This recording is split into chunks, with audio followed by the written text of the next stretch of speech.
Hey guys, Scott and Vanessa Martindale here with Blended Kingdom Families. At BKF, we believe now is the time to change the modern day interpretation of the blended family. Absolutely, you guys. As a blended family ourselves, God laid it on our hearts to build a ministry that helps support blended families by equipping your marriage, uniting the family unit, and igniting your faith. Our mission is that you would be touched by God and experience His goodness through this ministry, that your family would have practical skills, resources, and tools to help you live that abundant blended life.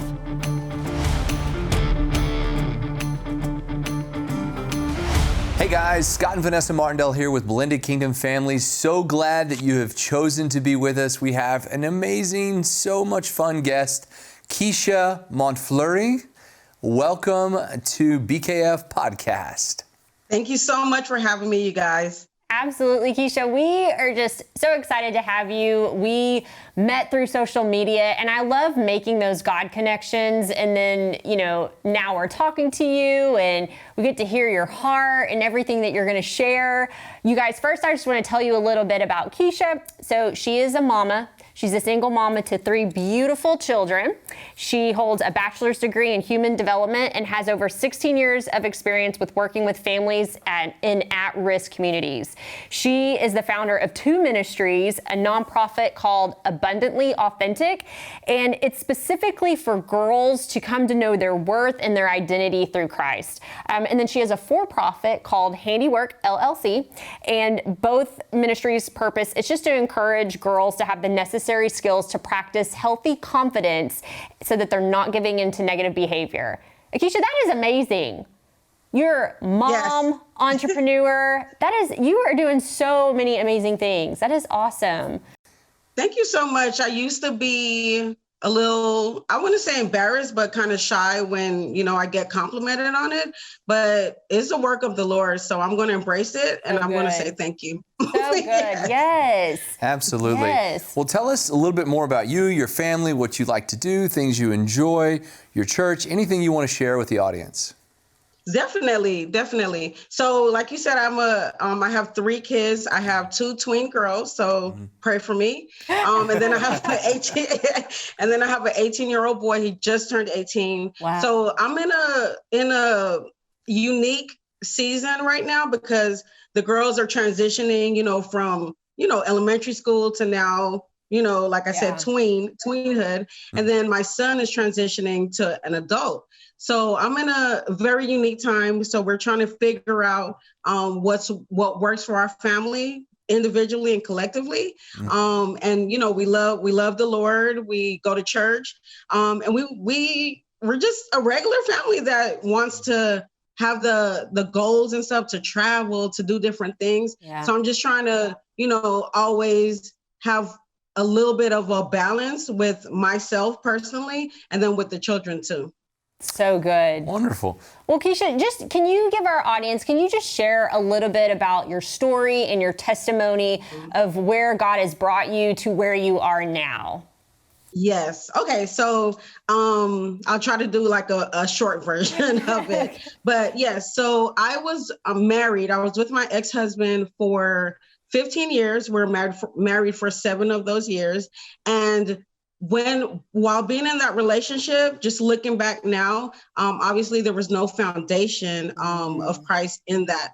So I always tell people I knew of the Lord. I knew that Jesus died on the cross for our sins. Yeah. The basic things that you hear people, quote unquote, basic things, Yeah.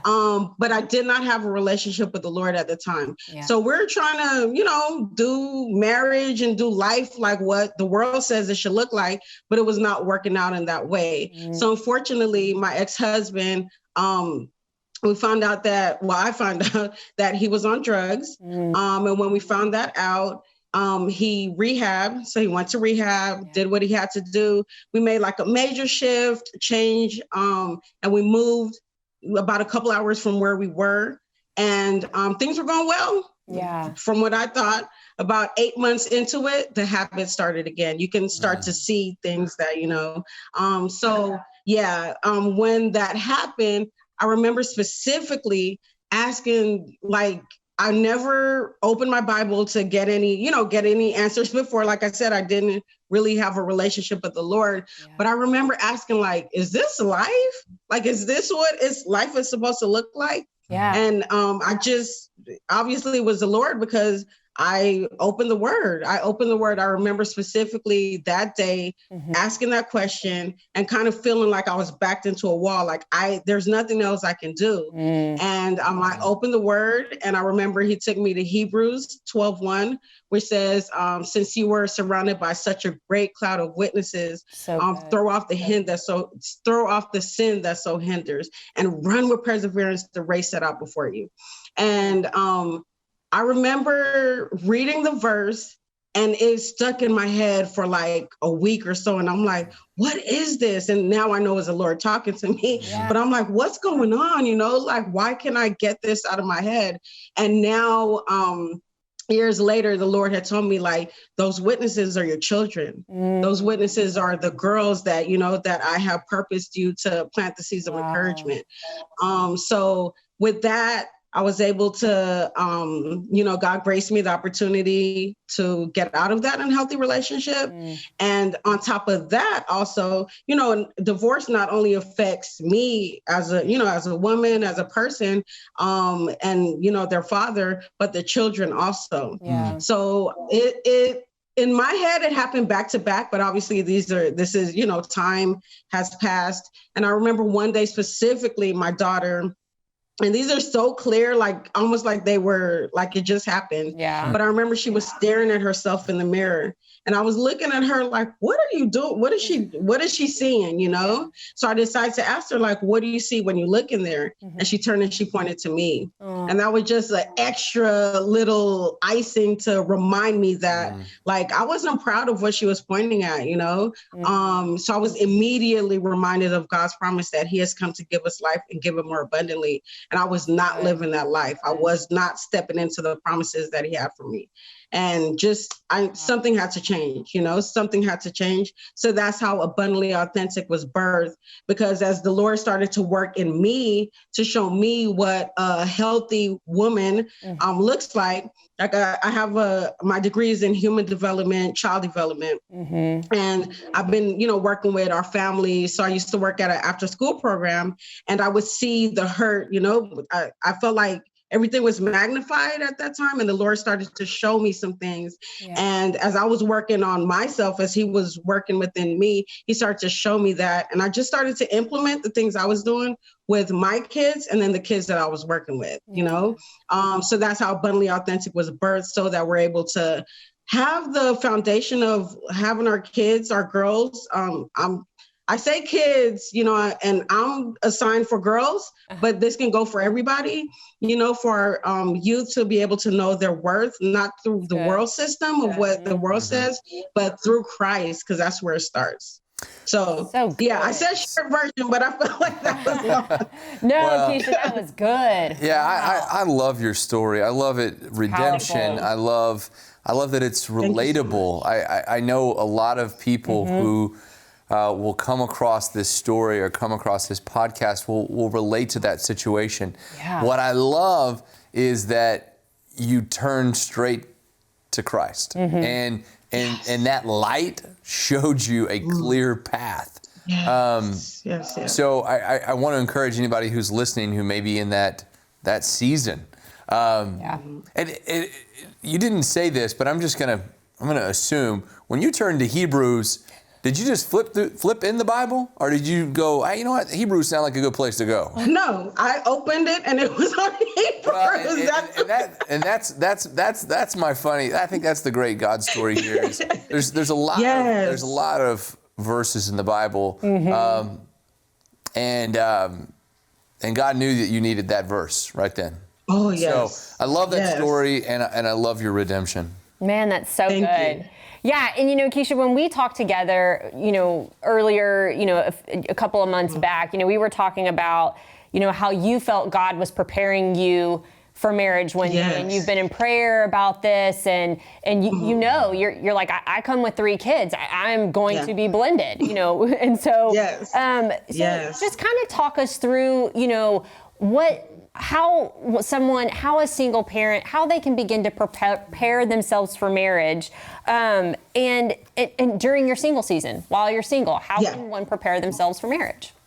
Yes, I think that's so awesome that the wording that you're using is season. Yeah. I believe that, like the Lord puts his desires in our hearts. And I remember like I said, having a relationship with the Lord, speaking to him and him, communicating with me. And he told me, like, you're going to get married again.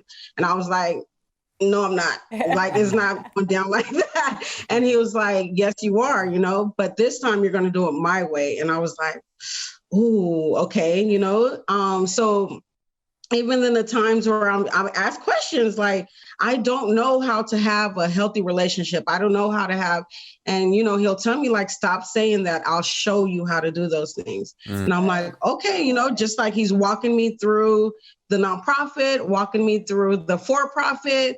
I didn't know anything about business. I did not have the desire to start my own business. This is all him, this is all him walking me through these things. So, one of the verses that come to mind whenever I think about, single women, single men is, I remember specifically one time, like, well, you said I'm getting married. Is, been 5 years, what's going on?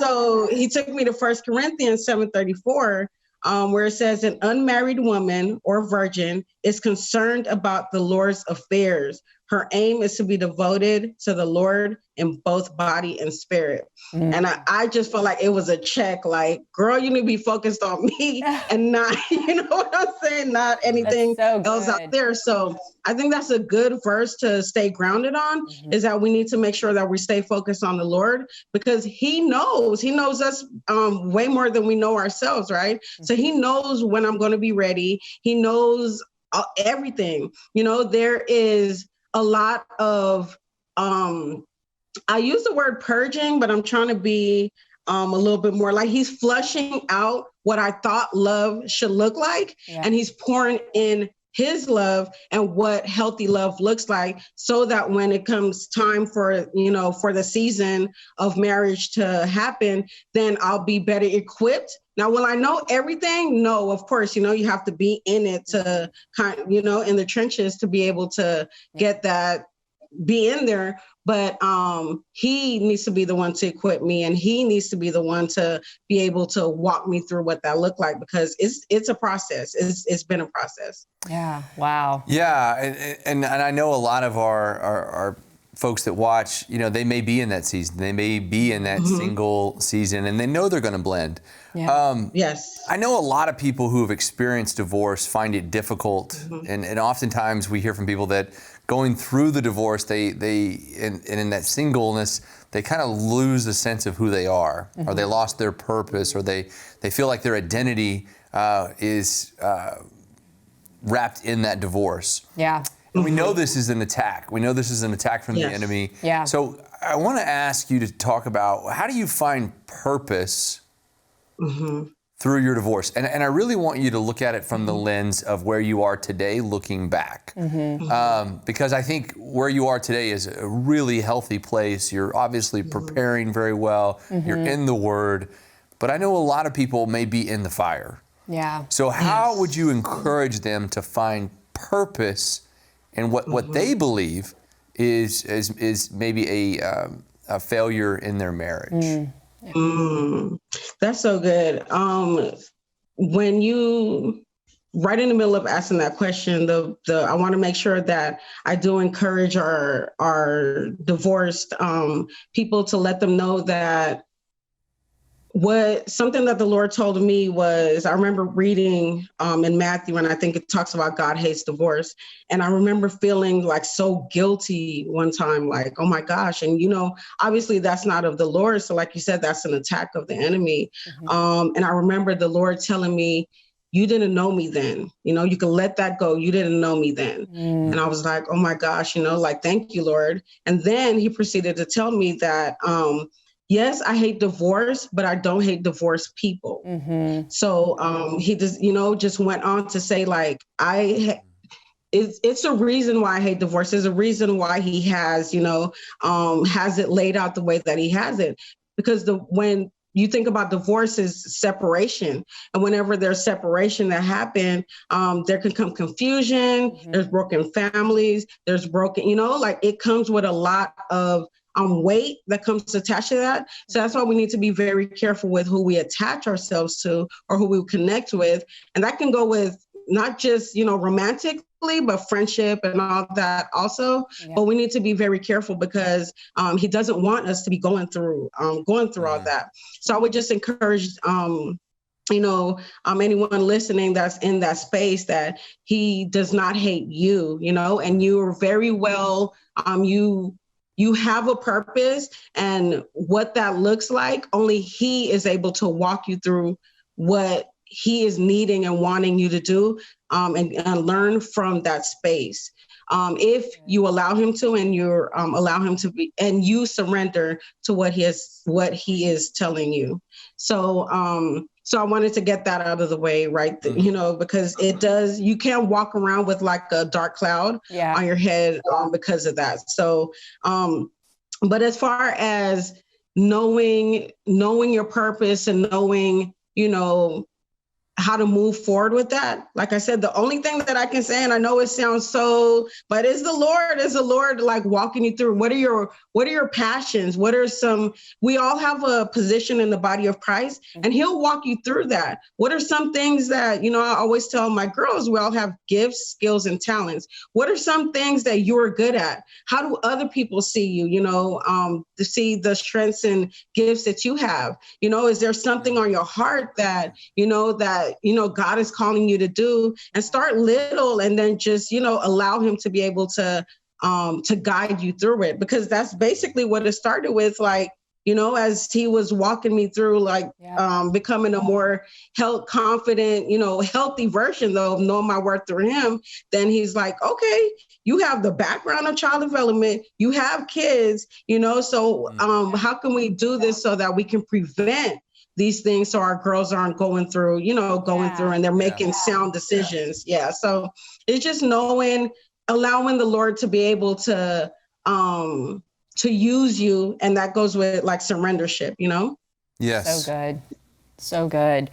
Well, Keisha, if you had a single parent sitting in front of you, whether that's a mom or a dad, what encouragement or advice would you want to impart to them, or what would you want to say to them right now? Well, I would say to them that, like how we were saying previously, like you can feel alone sometimes, but you do have a village. Use your village, whatever that looks like for you. A lot of us single parents, like I have friends that are willing to help in different ways. There's different organizations out there. There's podcasts to listen to so that you're able to glean from. There's books to read. There's just so many. Let's take advantage of the time that we have now. Yes, being quarantined or whatever the case is. But let's kind of try to switch that and not think of it as, I got to be stuck in the house or whatever the case is. That you can use that to, if you got to be on the computer, YouTube, like I said, podcasts. There's so many different avenues that you can do to get the support that you're needing. And of course, like I said, family and friends and yourself too. Like, what do you bring to the table in your family, and allow the children to be able to use their voice also, to, get their opinion, have them help out with dinner. I talk about the love languages. Sometimes all of us have different ways that we're able to express our love to others, and that we receive love. So kind of educate yourself a little bit, so that you're able to be open for your family in a different type of way. Yeah. Man, that's so good. So really good. Yeah. Love that. Hey friends, we hope that this episode is blessing your socks off right now, and we just want to take an opportunity to talk about partnering together. If Blended Kingdom Families has touched your marriage and touched your blended family in some way, we'd love to partner with you. At Blended Kingdom Families, we're trying to reach as many blended families as possible, and we can do more with your support. So please take an opportunity to visit blendedkingdomfamilies.com and click partner. Hope you enjoy the rest of the episode. Our ministry is Blended Kingdom Families. So we ask all of our podcast guests, what does that mean to you? What is a blended kingdom family? When I think of blended kingdom family, the first thing that comes to mind, and I had to write it down because I want to get the exact word, even though it's so simple, but it's just families with purpose. Families with purpose, being intentional and living your life for the Lord and ushering your children to give them an opportunity to be able to have that foundation of Christ. Like, that's what I think of. And that's what it has attracted me to the podcast. Oh, we love that, Keisha. We love that. Well, Keisha, tell us where all of our listeners today can find you. Yeah, so I am very active on Instagram. So you can find me at Confident Keisha on Instagram, or for the nonprofit, you can find me at Abundantly Authentic. But at Confident Keisha is where you're able to find everything. It has the links and everything to get you to Abundantly Authentic and everything else. So that's awesome. Well, Keisha, we've absolutely loved having you today. And we love just what you're doing in the kingdom, what you're doing for these young women, and just speaking life into other single parents. I mean, we have, like yourself, we have so many singles who are beginning to blend or who know they're going to blend, and they reach out to us and they listen to the podcast just like you, you're like, hey, and just to be able to give them some encouragement. So we just thank you so much for what you're doing and just taking the time out today to just breathe some life and encouragement into our single people who are listening, that are in that same season as you. So thank you so much, Keisha. Yeah, you're welcome. And oh, I'm sorry. Go ahead. I was just going to, the thought that comes to my heart that I love that what you're doing is your boots on the ground, teaching and spreading God's love. And I just cannot emphasize enough how important that ministry is and how many lives, how many seeds you will plant that will change generations. Yeah. That in my mind is just a miracle, and I bless you in what you're going to do. Yes. And the lives you're going to touch. Thank you so much. Thank you, guys. I receive it, and thank you for pouring into me and allowing me to be able to use my voice to be able to encourage, the Lord has called me to. So I appreciate it. Well, Absolutely, guys, we love it. Please make sure you tune in to Keisha and her Instagram and nonprofit. Please take a moment to do that. Guys, thank you all so much for being with us today. We have loved having Keisha on our podcast. Such an amazing spirit and great work that she is doing. We hope you've enjoyed it. Thank you so much. Yes, be blessed in all you do today, guys.